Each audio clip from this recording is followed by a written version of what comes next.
새벽에 나오신 여러분들 환영하고 축복합니다.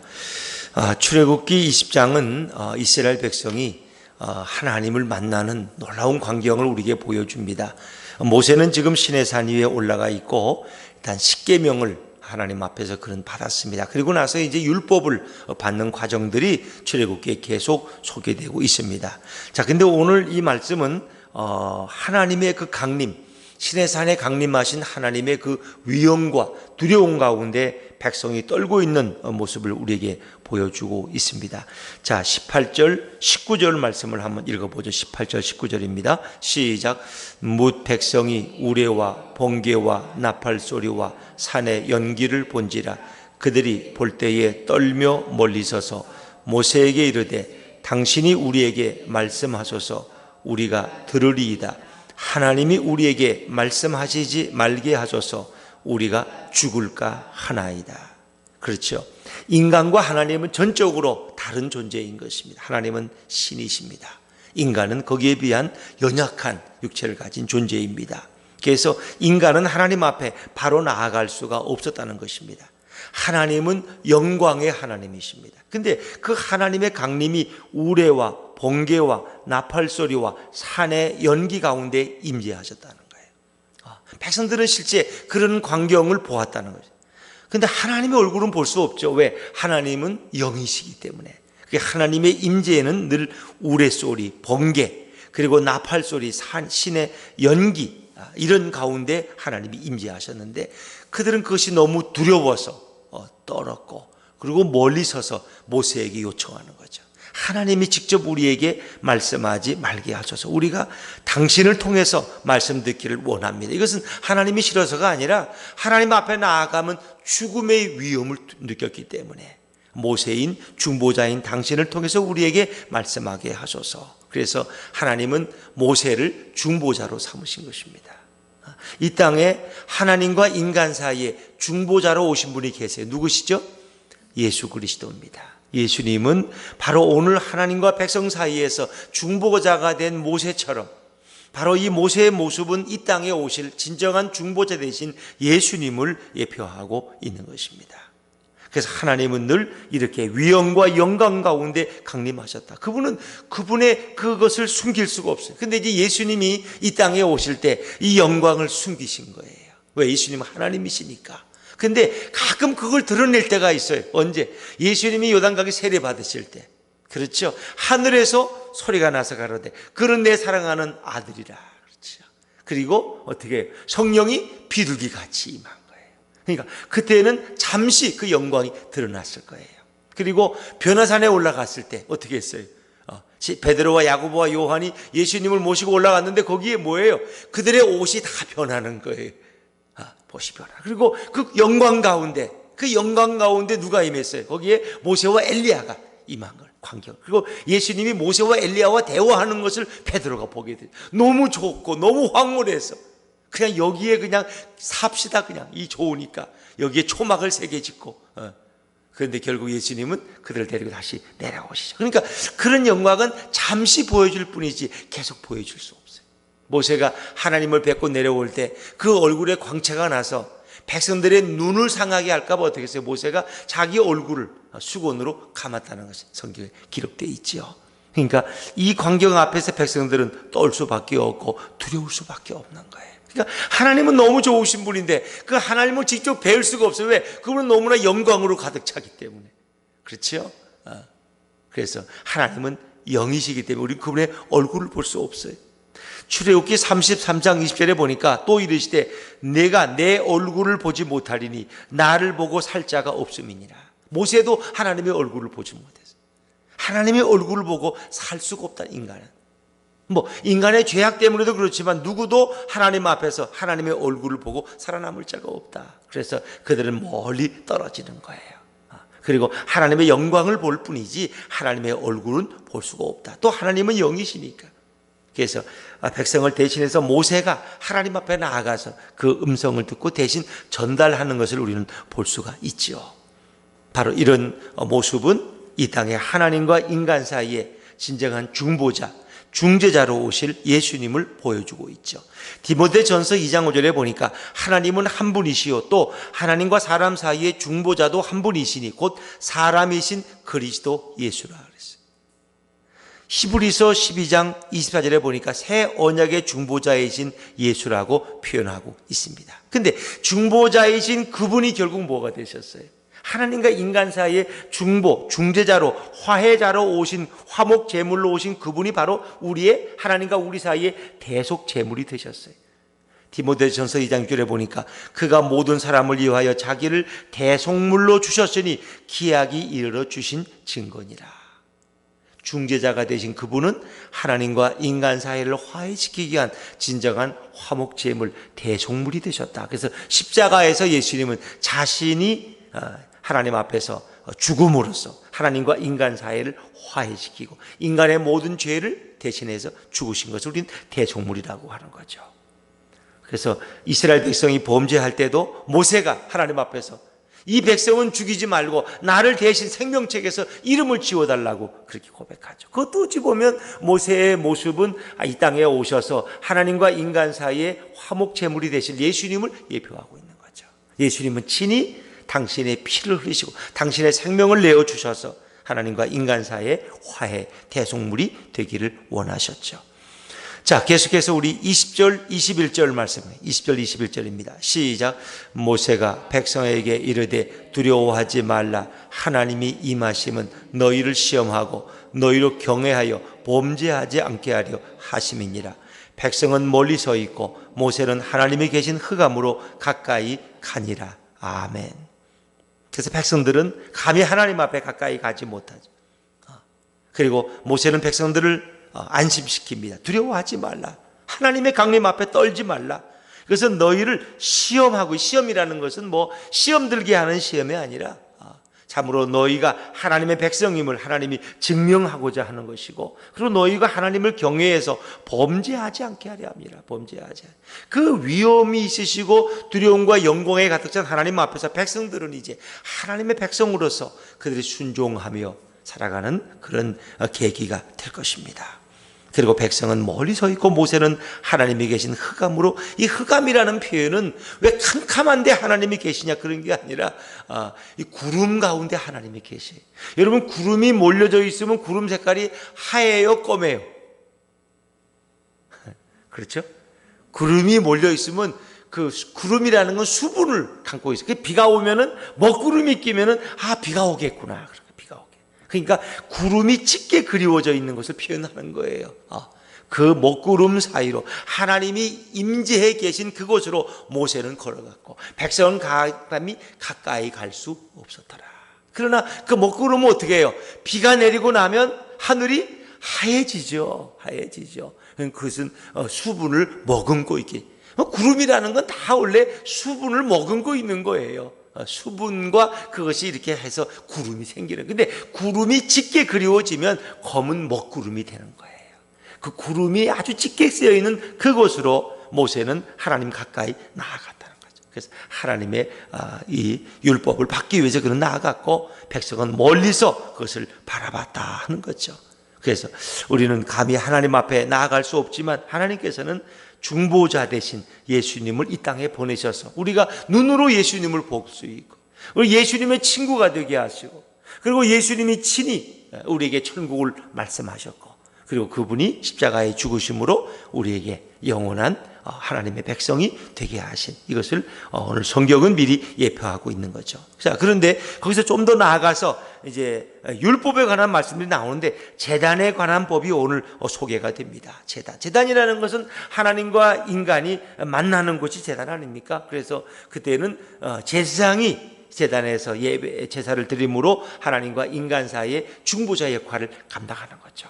모세가 하던 그 일이 제사장을 통해서 그 일이 이제 하게 되는 건데, 이 제단도 곧 이 땅에 오신 예수님, 중보자이신 예수님을 우리에게 예표하고 있는 그런 모습이죠. 자, 우리 좀 더 나아가서 읽는데, 제단을 만들 때 과연 어떻게 만들어야 되느냐 하는 것을 이제 말씀하시는데 좀 읽어보죠.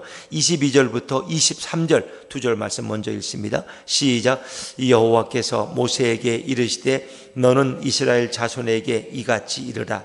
내가 하늘로부터 너희에게 말하는 것을 너희 스스로 보았으니 너희는 나를 비교서 은으로나 금으로나 너희를 위하여 신상을 만들지 말고. 이건 뭐 앞에서도 우상 제조 금지, 형상을 만들지 말라는 말씀을 이미 하셨어요. 그런데 그들이 그 영광 가운데 하나님을 멀찌감히 그 영광 가운데 계신 하나님을 봤겠죠. 그 구름과 우레와 나팔 소리 뭐 이런 가운데 임재하신 하나님. 그래서 그 하나님의 모습을 은으로나 금으로나 만들지 말라. 신상을 만들지 말라. 근데 사실은 이제 그 다음에 보면 내려왔을 때 아론이 모세가 시내산에 올라가서 내려오지 않으니까 답답해가지고 백성들의 요구를 거부하지 못해서 결국 뭐예요? 우상을 만든 거죠. 그들의 금과 은가락지를 모아가지고 금송아지를 만들어 놓고 거기서 춤을 추며 놀고 있다가 결국은 백성이 큰 어려움을 당하잖아요. 근데 왜 아론은 왜 백성들의 요구 앞에 무릎을 꿇었는지 모르겠어요. 어리석은 거죠. 어리석은 거죠. 모세는 지금 하나님을 만나고 있습니다. 40일 동안 올라가 있어요. 그러니까 백성들이 하나님이 눈에 안 보이고 모세가 안 보이니까 답답한 거예요. 불안한 거예요. 그러니까 아론에게 충동질해가지고 그냥 있지 말고 좀 이렇게 우리가 하나님을 좀 만들어 달라고. 하나님을. 그래서 그들이 금과 은가락지를 헌금을 다 해가지고 가서 금송아지를 만들어 놓고 거기다 절하고 그리고 그거 하나님이라고 섬기고. 여러분 그런 사이에 어떻게 이런 일이 있을 수 있을까? 그러니까 이게 참 이게 어려운 거예요. 목회가 어려운 거예요. 왜? 교인들은 자꾸 자기들 얘기를 해. 목사님 이렇게 해, 저렇게 이렇게 안 하면 우리 이 교회 안 나올 거라고, 떠날 거라고. 목사님이 우리 말도 안 듣고 우리 교회인데. 그러면 목사는 누구 말을 들어야 돼? 이 성도들의 말을 듣다 보면은 엉뚱한 방향으로 가죠. 엉뚱한 방향.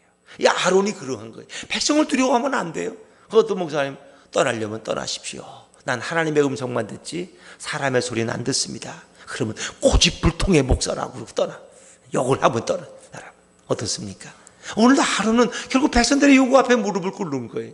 타협하는 거예요. 그게 바로 우상숭배. 그것 때문에 수천 명의 이스라엘 백성이 결국 죽임을 당하고 말았어요. 이 비극적인 일이. 그래서 모세가 그걸 보는 순간 너무 황당해가지고 결국 어떻게 십계명판을 던져서 깨트리고 너무 분노해서 어떻게 이런 일이 있어요. 하나님을 만나고 내려오는데 세상의 밑에서는 우상숭배라고 있어요. 하나님이 오늘 금하신 신상을 만들지 말라 그랬는데 금송아지를 만들어. 그러니까 이 목회가 잘못하면요 금송아지 만들겠더라고요. 금송아지 자칫하면은. 왜? 하나님은 보이지 않죠. 뭔가 눈에 보이는 걸 원하죠. 그러니까 만민중앙교 이재룡 목사는 뭐 예배 드릴 때 하늘에서 비둘기가 내려오고 뭐 이상한 쇼를 해가지고 뭐 성령이 강림하는 거 보여준다. 김기동 목사는 맨날 또 뭐 귀신 쫓는다고 넘어뜨려거들이 그 아버지하고 아들하고 다 성추행범으로 몰려가지고 벌금 물고 그 부끄러운 일을 당하고 교회는 갈라져서 서로 두 팔로 싸우고 있고 지금도 그 신길동에 있잖아요. 성락교회.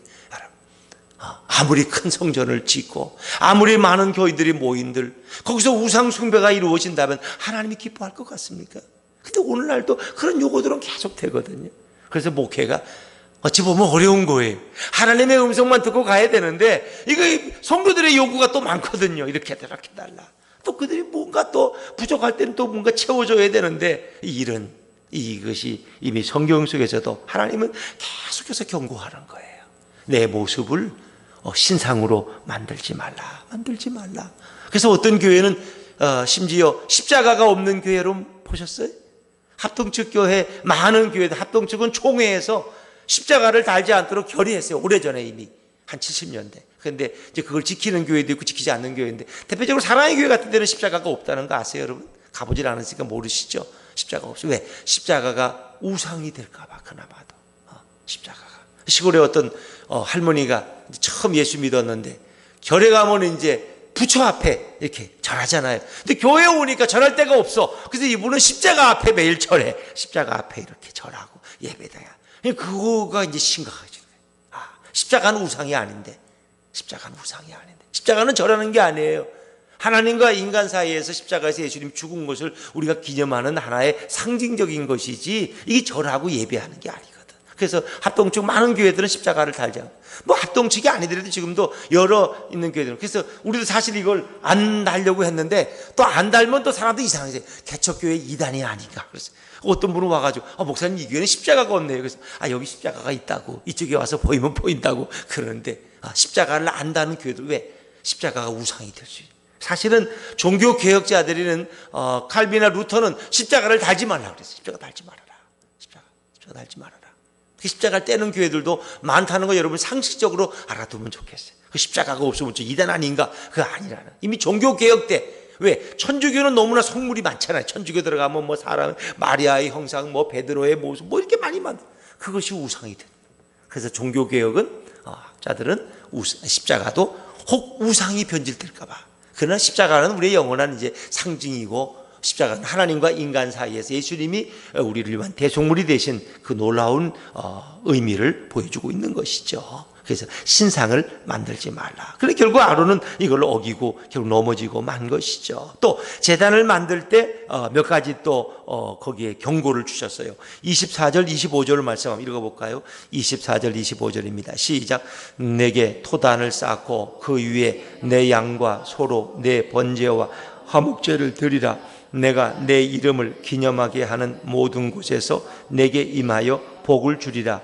내가 내게 돌로 제단을 쌓거든 다듬은 돌로 쌓지 말라. 내가 정으로 그것을 쪼면 부정하게 함이니라. 아멘.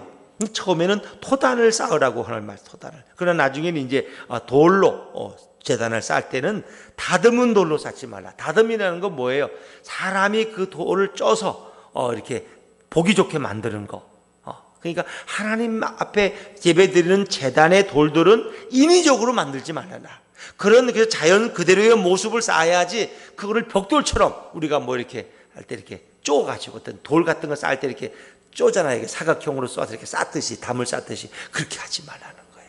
그 정을 하나님 앞에 예배드리는 그곳에는 정이나 이런 도끼나 이런 걸 쇠붙이를 가지고 그걸 깨거나 이렇게 하면 부정하다는 거예요. 그러니까 있는 그대로의 돌 그대로의 모습을 그냥 자연스럽게 쌓아라. 그것은 우리가 하나님 앞에 예배드리는 것은 인위적인 모습으로 하지 말고 자연 있는 그대로 모습으로 하는 거예요. 그 마음 중심 그대로 드려야지 자꾸 인위적으로 뭔가 보이하고 연출하려고 하지 마. 그래서 예배를 하나의 드라마처럼 하는 것도 참 좋기는 좋은데 거기에 너무 인위적인 게 많다는.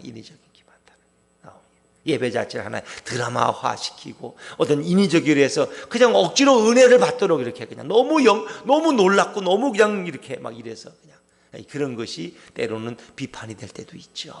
뭐 시골 교회 뭐 스크린이 있어요, 뭐 있어요, 그냥 뭐 찬양단이 있어요. 그냥 찬송 부르고 예배드려도 거기도 성령님 임재하는데, 또 도시 교회에 또 이렇게 뭐 큰 교회들을 보면 뭐 찬양단이 이렇게 등장하고 또 멋있는 옷을 입고 뭐 이렇게 많은 조명이라든가 이런 것들도 좋은 밴드를 준비하고 너무 인위적인 게 많이 있으면 그것이 하나의 연출이 돼서 진정 중심에 하나님을 모시지 못한다는 거예요. 예배를 드리면 하나님을 만났는지 뭔지를 모르지만 그냥 너무 감동스럽고 눈물도 흘리고 너무 좋고 웃다가 그냥 끝나면 야, 오늘 은혜 받았다. 물론 그것도 은혜 받을 수 있죠. 그러나 너무 인위적인 것들은 연출시키지 말아라. 예배란 성령의 임재에 있는 그대로 경험되는 것이지, 너무 많은 거기에 인간적인 요소들을 가미하면 엄마가 만들어진 진짜 그 맛을 모르는 거예요. 거기에 조미료를 너무 많이 타면은 그게 나중에 변질되는 거죠. 건강에도 해롭고, 그렇죠? 그러나 우리는 그런 것들도 뭐 동원에 사용합니다만은 인위적인 요소를 예배에 끼어들게 하지 말아라 하는 거죠. 그리고 결국 이 제단이라는 것은 결국 이 땅에 오신 예수님을 예표하고 있는 거죠. 여기서 이제 하나님 앞에 번제와 화목제, 번제라는 건 태워드리는 제물, 화목제라는 것은 결국 하나님과 인간 사이를 화해시키는 제물의 의미를 화목제라고 부르는 거죠. 이 모든 것도 결국 이 땅에 오신 화목 제물이 되신 예수님을 가리키는 거죠. 번제라는 건 태워드린다는 것은 예수님이 자신의 생명을 십자가 제단에서 결국 내어놓으신 거죠. 이 모든 것은 진정한 하나님과 인간 사이의 중재자, 화목 제물이 되신, 대속 제물이 되신 예수님을 가리키고 있는 것이다. 오늘 예수님은 우리가 정말 그 두려움과 떨림 가운데 하나님 앞에 예배하는 것이 아니라 너무나 친근한 분으로, 어찌 보면 보혜사 성령이라는 것은 뭐예요? 보혜사 성령이라는 것은 너무나 친근한 교사의 모습으로, 우리의 인도자로, 또 우리와 동행하시는 그런 주님이 우리 가까이 오셔서 친절하게 우리를 안내해 가시고, 또 우리 가운데 임재해 있다는 것이 얼마나 고마운 것인가. 그러나 하나님은 두려운 분이시다. 그래서 그분은 우리의 경외의 대상이지만 또한 예수님을 보내셔서 우리로 하여금 이렇게 친근하게 주님과 대화하고 또 주님과 동행하는 그런 축복을 누리게 하는 것이죠. 24절 하단에 보면 내가 내 이름을 기념하게 하는 모든 곳에서 내게 임하여 복을 주리라. 그렇죠. 바로 제단이 쌓여지는 곳에, 예배하는 곳에, 하나님의 임재가 있고 그곳에서 주님의 이름을 부르는 그곳에서 내가 임하여 너에게 복을 주리라. 하나님 오늘도 우리의 예배를 기쁘게 받으십니다. 오늘도 우리가 가정에서 두세 명이 모여 예배드리든 기도하든 큰 교회에서 수천 명 수만 명이 모여 예배드리든 예배드리는 그곳에 내가 임재해서 너에게 복을 주리라고 말씀하십니다. 오늘도 이렇게 성령으로 우리에게 임재하시고 우리 예배를 받으시는 주님을 은혜를 생각하면서 오늘도 감사함으로 이 하루를 살아가는 저와 여러분 되시기를 주 이름으로 축원합니다. 기도하겠습니다.